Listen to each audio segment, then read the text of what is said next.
وہ خزائن جو ہزاروں سال سے مدفون تھے،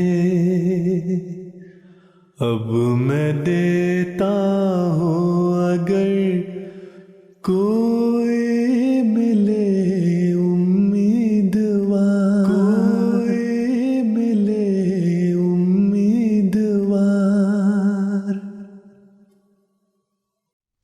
اعوذ باللہ من الشیطان الرجیم، بسم اللہ الرحمن الرحیم۔ ملفوظات سیدنا حضرت اقدس مسیح موعود علیہ الصلوۃ والسلام۔ کشتی نوح۔ حضور علیہ الصلوۃ والسلام فرماتے ہیں، قرآن شریف سے پتہ لگتا ہے کہ جب نوح کا بیٹا طوفان میں غرق ہونے لگا تو نوح نے کہا کہ تو آ جا، تو اس نے کہا کہ مجھے تیرے پاس آنے کی کوئی ضرورت نہیں، میں پہاڑ پر چڑھ جاؤں گا۔ گویا وہ نادان اپنے اسباب اور تدابیر سے بچنا چاہتا تھا، مگر خدا تعالیٰ نے فرمایا کہ آج تجھے خدا سے کوئی بچانے والا نہیں۔ اسی طرح پر میرے الہام میں بھی یہی ہے کہ وَاصْنَعِ الْفُلْكَ بِأَعْيُنِنَا وَوَحْيِنَا وَلَا تُخَاطِبْنِي فِي الَّذِينَ ظَلَمُوا إِنَّهُمْ مُغْرَقُونَ۔ اور اس مسجد مبارک کے لیے فرمایا مَن دَخَلَهُ كَانَ آمِنًا۔ یہ دلالت کرتے ہیں کہ ایک طوفان عظیم آنے والا ہے اور اس میں وہی لوگ بچیں گے جو میری کشتی میں سوار ہوں گے۔ اور اب انی حافظ و الہام بھی اس کا مؤید ہے، اور وہ طاعون کا طوفان ہے، اور براہین میں اس کی طرف اشارہ کر کے صاف فرمایا اتی امر اللہ فلا تستعجلون۔ اس وقت جو اس میں سوار ہوتے ہیں اور اپنی تبدیلی کرتے ہیں وہ بچ جائیں گے۔ پھر فرمایا زمانہ کی رسم کے موافق اب لوگ طاعون کو کہتے ہیں کہ یہ معمولی بات ہے، یہ ایک قسم کا عام ارتداد ہے جو پھیل رہا ہے۔ جو لوگ ڈاکٹر ہوتے ہیں وہ نیم دہریہ ہوتے ہیں، وہ اپنے علاج اور اسباب پر اس قدر توکل اور تکیہ کیے ہوئے ہوتے ہیں کہ خدا سے ان کو کوئی تعلق نہیں رہتا۔ پنجاب میں طاعون کا حملہ بہت بڑھ کر ہے، بمبئی کراچی کا کوئی اوسط اس کے ساتھ مقابلہ نہیں کھاتا، اور یہ بہت بڑھی ہوئی تعداد موت کی ہے۔ پنجاب پر طاعون کا حملہ کیوں ہو رہا ہے؟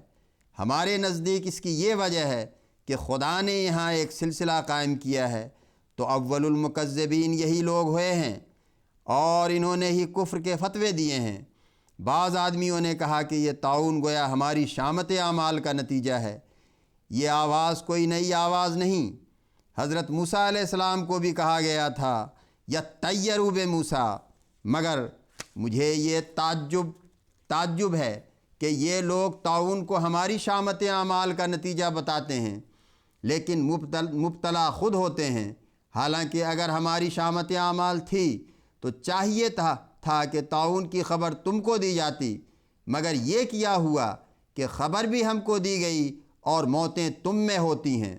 برخلاف اس کے ہماری حفاظت کا وعدہ کیا جاتا اور اسے ایک نشان ٹھہرایا جاتا ہے۔ کچھ تو خدا سے ڈرو۔ خدا کے نذیر کے لیے زوراور حملے۔ حضور فرماتے ہیں خدا تعالیٰ کے نزدیک نذیر وہ ہوتا ہے جو خدا اس کے لیے تائیدی نشان جن میں اس کے مخالفوں کے لیے خوف ہو اوپر سے نازل کرتا ہے۔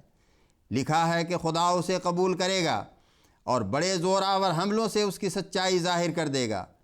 خدا تعالیٰ کی پہلی کتابوں سے معلوم ہوتا ہے کہ زوراور حملے طاعون کے ہیں جن سے ہر راہ بند کی جاتی ہے اور منہ سے اقرار کرنا پڑتا ہے یا مسیح الخلق ادوانا۔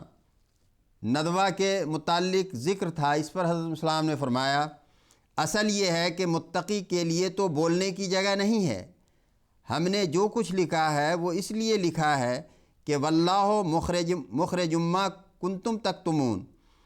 یہ لوگ جو امرتسر میں آئے ہیں ان کی بھی جھوٹی تہذیب نہ رہے بلکہ اس کی حقیقت کھل جاوے۔